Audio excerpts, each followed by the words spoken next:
Now moving on to a resume, which many of you have, but some of you may, want advice for how to kind of brush up on a resume or maybe just to tailor it or just to customize it a little bit more. So the word resume is actually French for summary. All right, so let me look into the chat box. Does research as a student for a master's degree and undergraduate degree get put under school information or separate research? So I would recommend having a separate research. Always, always, always have a separate research header. And you can put down your undergrad research experience, your master's degree research experience, and so forth. So yeah, definitely that's always nice to have its own little section. That way you can expand a little bit more on what you did during your research, what skill sets you gained, what your project title was, and so forth. Great question. All right.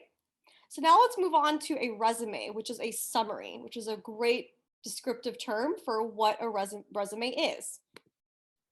So here's an example of a resume, right? So it may look a little similar to a CV in some ways, but what you're looking at is kind of a more concise summary of yourself. All right, so at the top, once again, like a CV, you're going to have your contact information. And typically, you do see an objective. So this says optional here, but typically, you do actually see an objective based on the specific position that you're applying for. And a resume typically is what is used to apply for an industry or company position. So, in a lot of non academic positions, right? Biotech, pharma, maybe even like government positions, just regular company positions out there, a lot of them like to see a resume. Okay, and this is what you typically see an objective. You see your education, all right? So you can kind of see here how to label that. And typically you want to show job experience. So resumes typically highlight your job experience if you have job experience, okay? Skills that you have. So you want to include any of your technical and non-technical skills. I think they're both very important. Non-technical is also very important because they want to see what kind of person you are as well and sort of, look at your strengths. And there could be other headings depending on what type of job you're applying for. Maybe you'll put in coursework if it's more of like an education kind of based job, right? And within a company, you can put down volunteering, leadership positions if you found yourself in leadership positions, professional organizations, depending on what you're applying to. But keep in mind here, we are trying to keep our resume generally, I will say generally, you want to keep it at one page.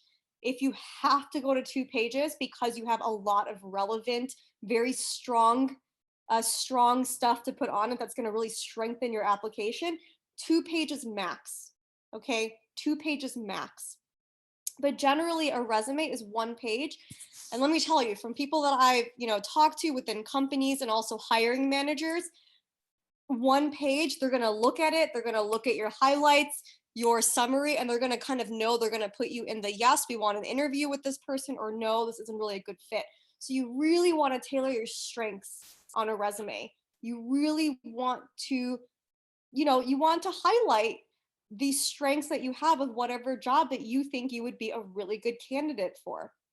Okay, so this is sort of an example of a resume, and you can see here they have color because in resumes you can totally have color. There's a little bit more freedom to be creative in how you lay out your resume.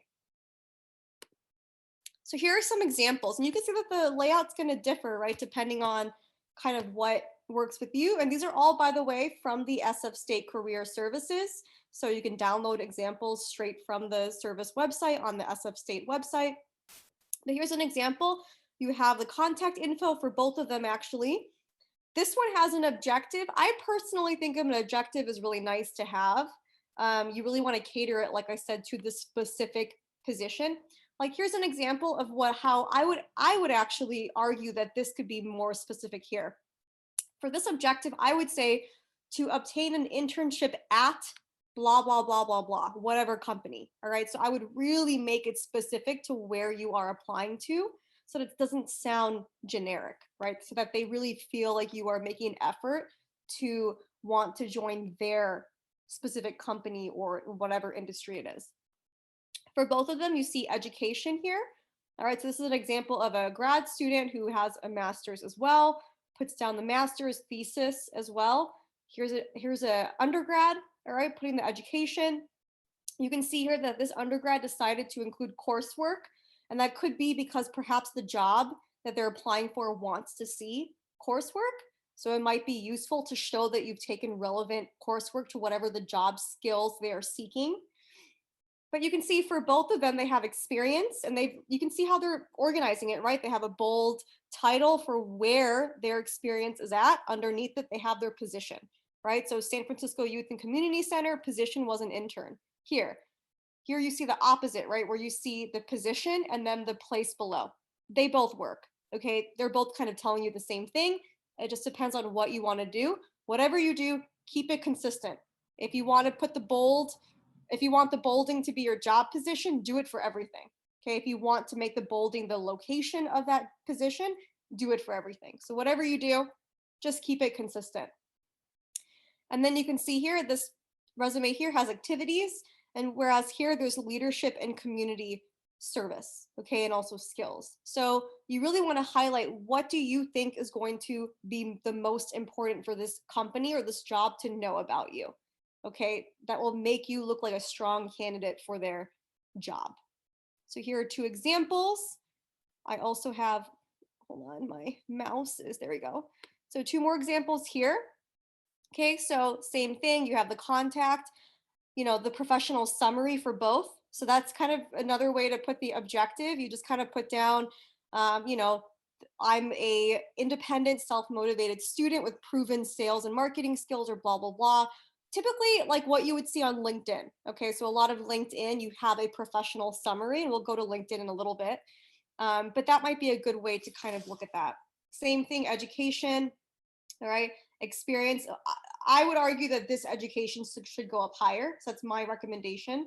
All right, this education's lower, but if I were all of you, I would follow what we've been seeing and put the education higher.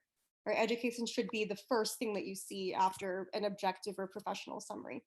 All right, and then you have skills here. I kind of like the way the skills are in this one here, right? You kind of have like separation. This might apply to a lot of you, right? Python, HTML, Java. So I think whatever's easiest for the recruiters, right, to kind of see what your skills are. So this actually here is a really nicely used resume. I like the layout of this one here.